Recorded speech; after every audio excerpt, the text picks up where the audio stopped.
Students, last class में हमने chapter 4 linear equation in two variable exercise 4.3 के question number 5 तक सॉल्व कर लिए थे। अब आज की क्लास में हम क्वेश्चन नंबर 6 से स्टार्ट करेंगे।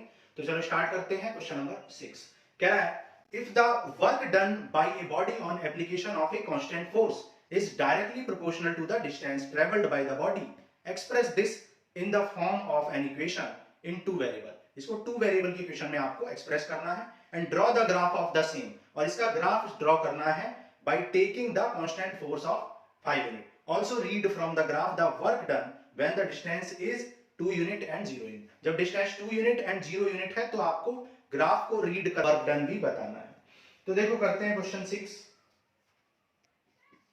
तो सबसे पहले आप क्या करो, let the work done, let the work done, let the work done by constant force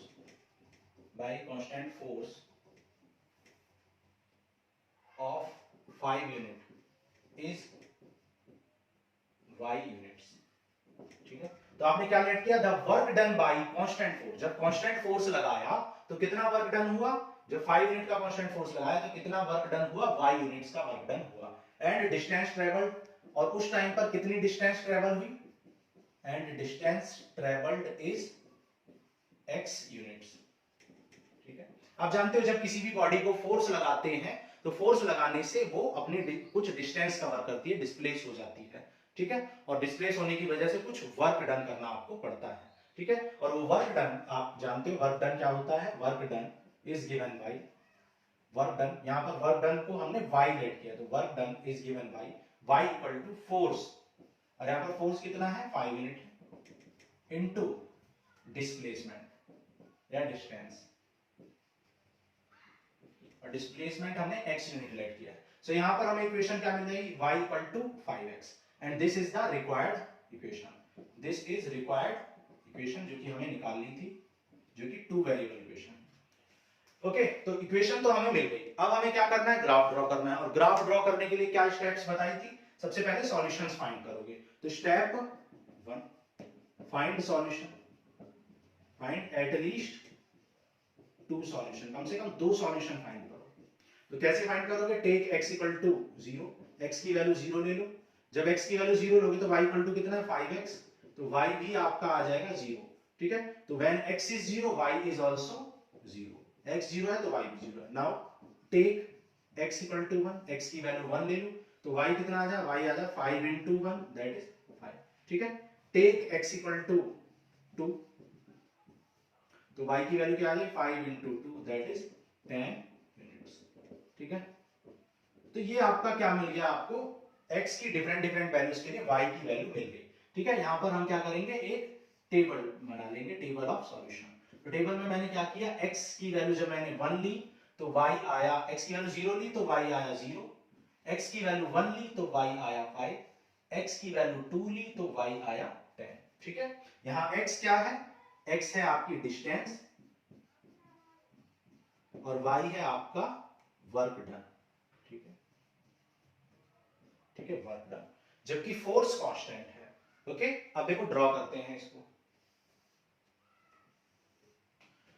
scaling का थोड़ा सा ध्यान रखना पड़ेगा, नहीं तो आंसर मैच नहीं करेगा। x सॉरी 1 2 3 4, ठीक है, क्योंकि हमें 10 यूनिट्स तक का हमने स्केलिंग ली है। तो आप ऐसा कर सकते हैं, आप कर सकते हैं कि भाई हमने लेट किया, ये 1 सेंटीमीटर को हम क्या लेट कर रहे हैं, 1 सेंटीमीटर को 2 यूनिट्स लेट कर रहे हैं। ओके, 1 2 3 4, या फिर आप ऐसा करो कि इनको 1 को 1 ही लेट कर लेते हैं, ये हो जाएगा 1 2 3 4 5 6 7 8 9 एंड 10। ठीक है, सिमिलरली यहां पर 1 2 3 4 5 6 7 8 9 एंड 10। ठीक है, तो ये हो गया y की वैल्यू 10। ओके, तो हमने पॉजिटिव वैल्यू ली, x की वैल्यू 0 तो y भी 0 यहां पर होगा, x की वैल्यू 1 तो y की वैल्यू 5, x की वैल्यू 1 यहां पर है और y की वैल्यू 5 कहां पर है, 1 2 3 4 5, y की वैल्यू 5 यहां पर है। ठीक है, फिर क्या है, x की वैल्यू 2 तो y की वैल्यू 10, x की वैल्यू 2 है तो y की वैल्यू कितनी है, y की वैल्यू है 10। ठीक है, तो ये हमारे आगे पॉइंट्स और इनको अब आप ज्वाइन कर लो। इस तरीके से इसको ज्वाइन कर दिया और यहां पर एक स्ट्रेट लाइन आपको मिल जाएगी। ठीक है, स्केल का यूज करेंगे तो एग्जैक्टली एक स्ट्रेट लाइन मिल जाएगी। तो ये मिल गई आपको स्ट्रेट लाइन। ठीक है, अब इसमें क्या पूछा था, ग्राफ भी ड्रॉ कर लिया आपने। अब इसमें फर्स्ट पार्ट में पूछा था, कि अगर when the distance is 2 unit, अगर डिस्टेंस कितनी है, 2 यूनिट है, डिस्टेंस यहां पर 2 यूनिट है और यहां पर डिस्टेंस कितनी है, यहां पर डिस्टेंस इज 0 यूनिट, ये आपको बताना है।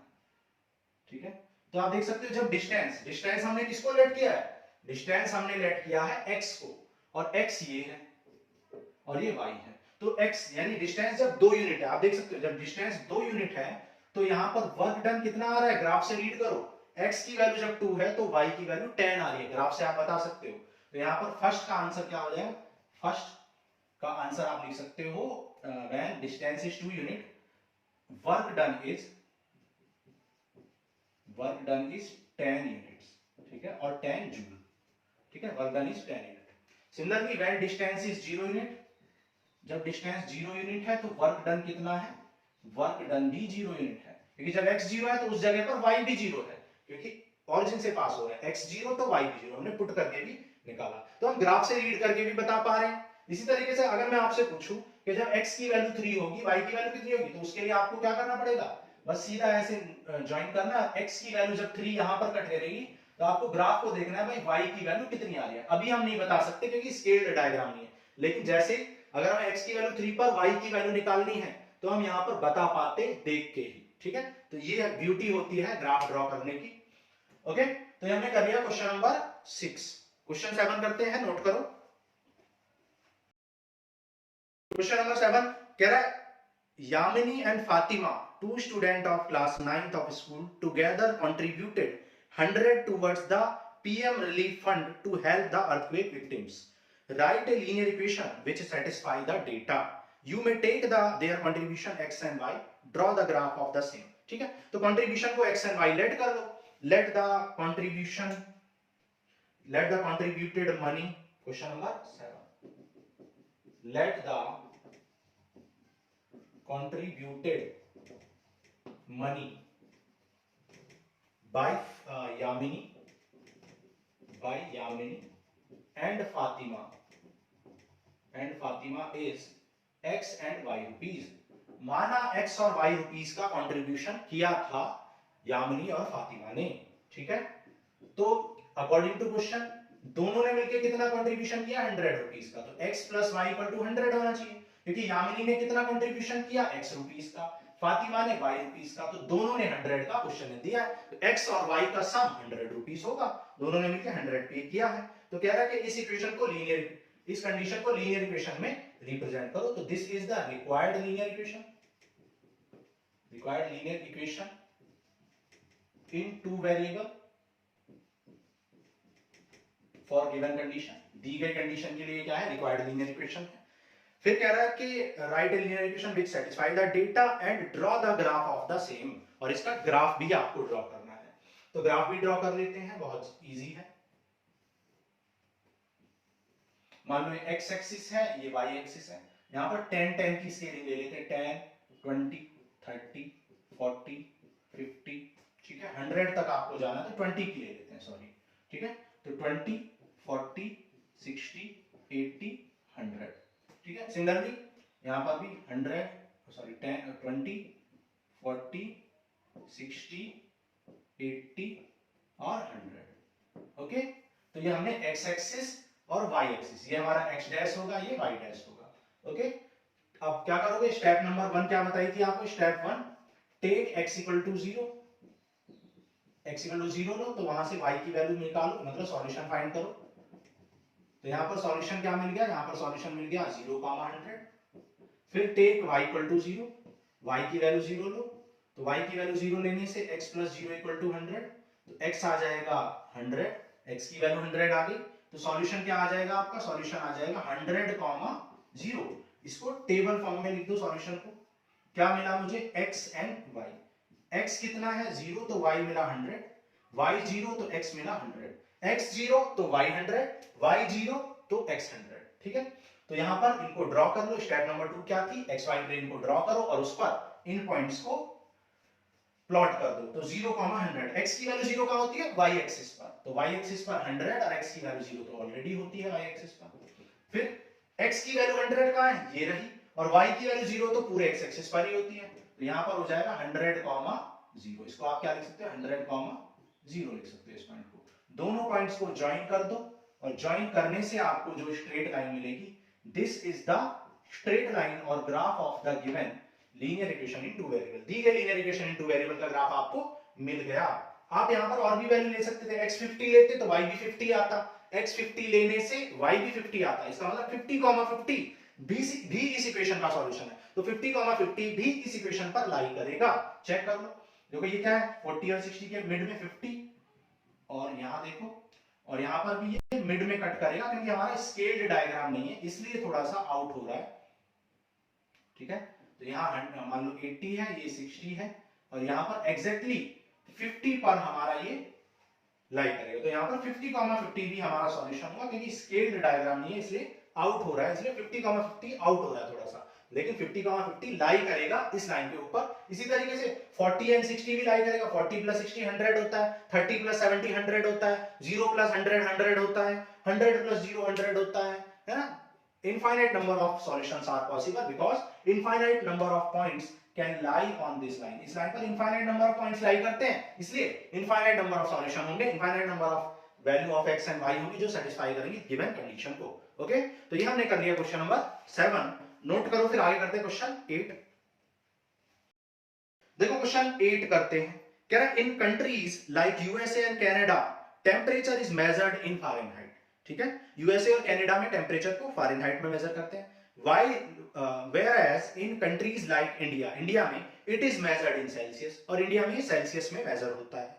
Here is a linear equation that converts Fahrenheit to Celsius. ये इक्वेशन आप पढ़ोगे साइंस में 9th क्लास में, F equal to 9/5C plus 32। तो ये क्या है, लीनियर इक्वेशन है जो फारेनहाइट को सेल्सियस में कन्वर्ट करती है। ओके, तो इस लीनियर इक्वेशन को हमें क्या करना है, फर्स्ट पार्ट में draw the graph of the linear equation above using Celsius for x axis and Fahrenheit for y axis. मतलब सेल्सियस को एक्स एक्सिस पर और फारेनहाइट को आपको वाई एक्सिस पर ड्रॉ करना है। तो देखो करते हैं क्वेश्चन 8। क्वेश्चन नंबर 8 में आपको इक्वेशन क्या गिवन है, नोट कर लेते हैं। F equal to 9/5C plus 30, ये आपको इक्वेशन गिवन है। Here is a linear equation that converts fire, ये इक्वेशन गिवन है। और क्या कह रहा है, फर्स्ट पार्ट में कह रहा है draw the graph of the linear equation above using Celsius at x axis. X axis पर सेल्सियस ड्रॉ करना है आपको,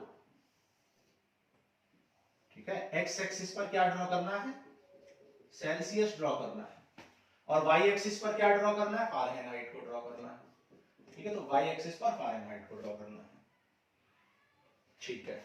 तो क्या स्टेप्स बताई थी आपको हमने ग्राफ ड्रॉ करने की। सबसे पहले आप क्या करोगे, फर्स्ट पार्ट में सबसे पहले आप फर्स्ट स्टेप में क्या करोगे, take c equal to 0, c की वैल्यू 0 ले लो। जब c की वैल्यू 0 लोगे तो f की वैल्यू कितनी आ जाएगी, f की वैल्यू 9/5 इंटू 0 प्लस 32। तो f की वैल्यू क्या आ जाएगी, 32 आ जाएगी। तो c 0 लेने से f आ गया 32। सिमिलरली क्या करो, c की वैल्यू 5 ले लो। अब 0 क्यों नहीं ले रहे, क्योंकि 0 लेने से c की वैल्यू 0 ले ली, f की वैल्यू 0 अगर आप लोगे तो c की वैल्यू नेगेटिव में आ जाएगी, कुछ पॉइंट में आ जाएगी। पॉइंट को हम ग्राफ में ड्रॉ एग्जैक्टली नहीं कर पाते हैं, ठीक है। तो फ्रैक्शन वैल्यूज को या पॉइंट वाली डेसिमल वैल्यूज को हम एग्जैक्टली ड्रॉ नहीं कर पाते, उसके लिए आपको ग्राफ पेपर की जरूरत पड़ती है, और ग्राफ पेपर में भी एग्जैक्टली ड्रॉ नहीं कर पाओगे, ठीक है। इसलिए हम क्या ऐसी वैल्यू लेंगे जो एक हमें इंटीजर दे दे, ठीक है, याद रखना। हम एक ऐसी value of c and f लेंगे जो हमें इंटीजर दे दे, क्योंकि इंटीजर्स को ग्राफ पर ड्रॉ करना इजी होता है। ओके, तो यहाँ पर c की वैल्यू 5 ले लो, क्योंकि जैसे c की वैल्यू 5 लोगे तो आप देख सकते हो 9/5 इंटू 5 प्लस 32, और 5 से 5 कैंसिल, 9 प्लस 32 आपको 41 दे देगा। तो f की वैल्यू 41 आ जाएगी, ठीक है। सिमिलरली और भी वैल्यूज ले सकते हैं, मान लो एक दो वैल्यू और ले लेते हैं। एक मान लो आप क्या लोगे, टेक c की वैल्यू -5 ले लेते हैं, ठीक है। सी की वैल्यू मान लो आपने क्या ले ली -5। तो जब सी की वैल्यू -5 लोगे तो एफ कितना आ जाएगा 9/5 इंटू -5 प्लस 32। ठीक है, 5 से 5 कैंसिल, तो -9 प्लस 32, और 32 में से 9 सब्ट्रैक्ट कर दो तो कितना आ जाएगा 30 माइनस 23 आ जाएगा आपका पॉजिटिव। ओके, तो इसको टेबल में ड्रॉ कर लो, क्या क्या हमने लेट किया, क्या सॉल्यूशंस मिले मुझे। ये है सी, ये है एफ। जब मैंने सी 0 लिया तो एफ कितना आया 32। जब मैंने सी 5 लिया तो एफ आया 41। जब मैंने सी -5 लिया तो एफ आया 23। ठीक है, ड्रॉ करो। एफ की वैल्यू 32 है, इसका मतलब एफ में मुझे 32 तक जाना है, तो स्केलिंग मुझे ऐसी करनी पड़ेगी कि 32 तक मैं जल्दी से पहुंच जाऊं, ग्राफ ज्यादा ऊपर तक ना जाए। ठीक है, तो मैंने क्या किया 8 की स्केलिंग कर लो मैं। ठीक है, 8 की स्केलिंग कर लो। देखो 8 की स्केलिंग कर लेते हैं। 8 16 24 32। ठीक है, और 41 भी है मेरे पास, तो 41 48 2 जा 16 3 जा 4 जा 5 जा एंड फिर 48। ठीक है, तो ये आ गया। अब देखो 41 भी है, 41 मिल जाएगा, 23 मिल जाएगा। सी की वैल्यू 0 5 -5 इस तरीके से है, तो सी पर भी ड्रॉ कर लेते हैं। देखो 8 16 24 32, 8 16 24 32। ठीक है, अब देखो जब c की वैल्यू 0 है, c कहां है x एक्सिस पर है, तो c की वैल्यू जब 0 है, c की वैल्यू 0 कहां होती है यहां पर पूरे y एक्सिस पर, पूरे y एक्सिस पर c की वैल्यू 0, और f की वैल्यू यानी y की वैल्यू 32 है, और y की वैल्यू 32 तो यहां होगी, तो ये पॉइंट है हमारा 0,32, क्योंकि इस पॉइंट पर x है 0, y है 32, 0,32। नाउ 5,41, c की वैल्यू क्या है 5 और f की वैल्यू क्या है 41, तो c की वैल्यू 5 कहां पर होगी भाई, c की वैल्यू 5 होगी 8 की थोड़ा सा पहले, तो मान लो यहां पर लेट कर लेते हैं। एग्जैक्ट हम ग्राफ नहीं बना पाएंगे क्योंकि स्केल्ड डायग्राम नहीं हमारा, तो मान लो c की वैल्यू 5 यहां पर है, मैंने लेट कर दिया। ठीक है, और f की वैल्यू 41, f की वैल्यू 41 इसके थोड़ा सा ऊपर होगी, 40 के थोड़ा सा ऊपर होगी, तो यहां पर मुझे मिलेगा, ये मिल जाएगा मुझे। ठीक है, 5,41, तो ये पॉइंट मेरा क्या हो गया 5,41। ठीक है, तो ये हो गया मेरा 5,41। ओके, -5,23, -5,23, तो c की वैल्यू कितनी है -5, कहां पर है c की वैल्यू, c की वैल्यू -5 यहां पर कहीं होगी, इस जगह पर कहीं होगी, तो c की वैल्यू -5 और f की वैल्यू 23 है, f की वैल्यू 23 कहां होगी 24 से थोड़ा सा नीचे। ठीक है, मतलब यहां पर ये पॉइंट हो गया हमारा -5,23। ठीक है, दोनों को ज्वाइन करते हुए एक लाइन ड्रॉ कर दो, तो आपको एक स्ट्रेट लाइन मिल जाएगी। ठीक है, इस तरीके से आपको एक स्ट्रेट लाइन मिल जाएगी, and this is the required line of the given equation 9/5 c plus 32। ठीक है, ये होगी आपकी इसकी इक्वेशन। तो ये हमने कर लिया फर्स्ट पार्ट फर्स्ट में हमने क्या किया, ग्राफ ड्रॉ किया, c की डिफरेंट वैल्यू के लिए f की डिफरेंट वैल्यू निकाली और ग्राफ को हमने ड्रॉ कर लिया, फर्स्ट पार्ट हो गया। सेकंड पार्ट में कह रहा है if the temperature is 32 what is the temperature in Fahrenheit. अगर टेम्परेचर 30 डिग्री सेंटीग्रेड है, अगर टेम्परेचर 30 डिग्री सेंटीग्रेड है, तो फारेनहाइट में कितना टेम्परेचर है, तो ग्राफ को देख के यहां पर बताओगे। देखो c की वैल्यू 30, c की वैल्यू 30 कहां पर है यहां पर, और f की वैल्यू मुझे बतानी है, तो f की वैल्यू निकालने के लिए मुझे देखना पड़ेगा कि ये ग्राफ कहां पर कट कर रहा है। ठीक है, ऊपर मुझे देखना पड़ेगा।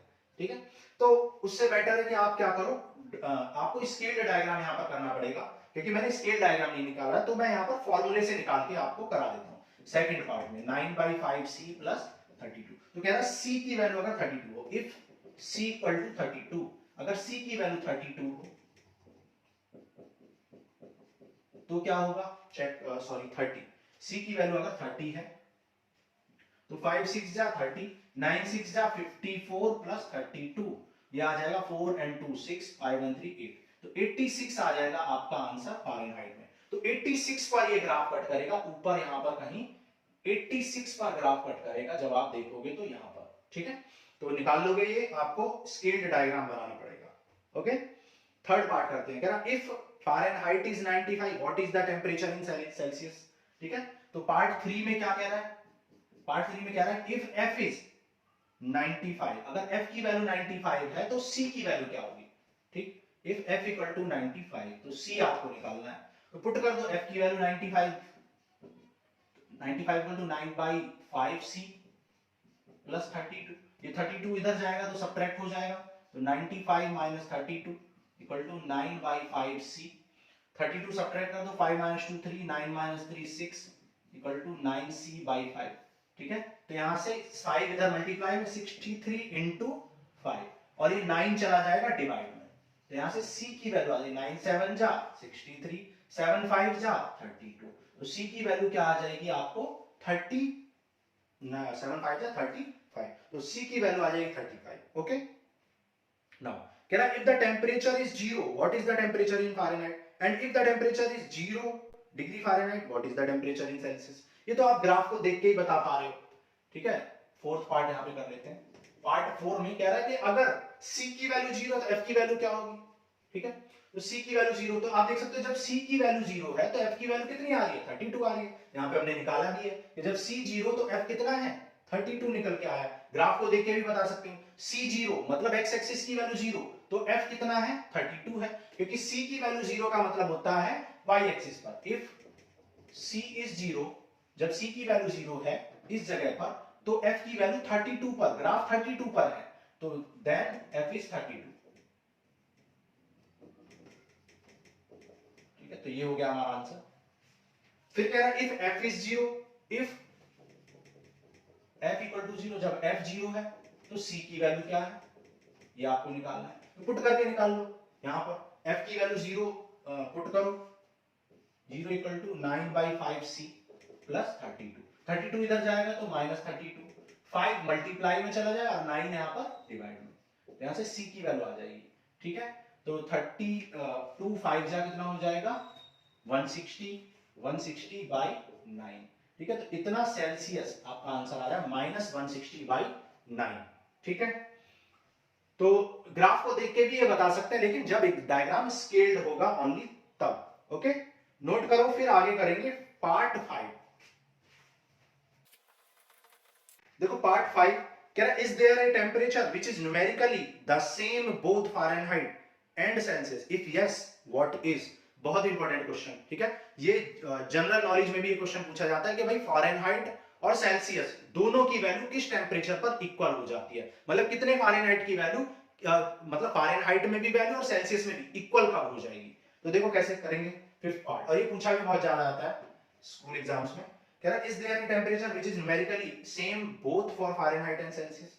तो कह रहा है कि कंडीशन क्या दी हुई है, कह रहा है कि f और c किसी टेम्परेचर के लिए इक्वल होंगे, ये बात गिवन है कि f और c इक्वल हो जाएंगे क्या किसी वैल्यू के लिए। तो करके देखते हैं f और c को इक्वल, तो क्या गिवन था f equal to 9/5c 9/5c plus 32, और f और c इक्वल कह रहा है, कुछ तो f को c रख दो या c को f रख दो, तो दोनों को c लिख दिया। अब ये c वाला टर्म को लेफ्ट साइड में ले आओ, तो 9/5c इक्वल टू 32, एलसीएम ले लो, एलसीएम क्या है 5, तो 1 5 जा 5, 5 1 जा 5 इक्वल टू 32। ठीक है, 1 5 जा 5 एंड 5 into c 5c, 5 1 जा 5 1 into 9c 9c, 5c में से 9c सब्ट्रैक्ट कर दो -4c equal to -4c upon 5 equal to 32। So c आ जाएगा 32, ये 5 आ जाएगा मल्टीप्लाई में और ये -4 आ जाएगा डिवाइड में, 4 8 जा 32, तो c की वैल्यू क्या आ जाएगी 8 5 जा 40, तो माइनस का 40 आ जाएगा आपका आंसर। मतलब 40 डिग्री सेल्सियस, 40 डिग्री सेल्सियस आपकी वो वैल्यू है, अगर उसे फ़ारेनहाइट में कन्वर्ट करोगे तब भी आपको 40 डिग्री फ़ारेनहाइट आएगा, मतलब ठीक है, सॉरी यहाँ पर -40 -40। ठीक है, तो ये आपको याद भी रखना है, क्योंकि एमसीक्यू की फॉर्म में और कॉम्पिटिटिव एग्जाम्स में जीके की फॉर्म में, जनरल नॉलेज की फॉर्म में भी ये पूछ लिया जाता है कि भाई फ़ारेनहाइट और सेल्सियस के टेम्परेचर कब एक दूसरे के इक्वल हो जाते हैं, ये आपसे पूछा जाता है। So this ends with our exercise 4.3। अब नेक्स्ट क्लास में हम करेंगे equation of line parallel to x axis and y axis. ठीक है, तो आज के लिए इतना ही, थैंक यू।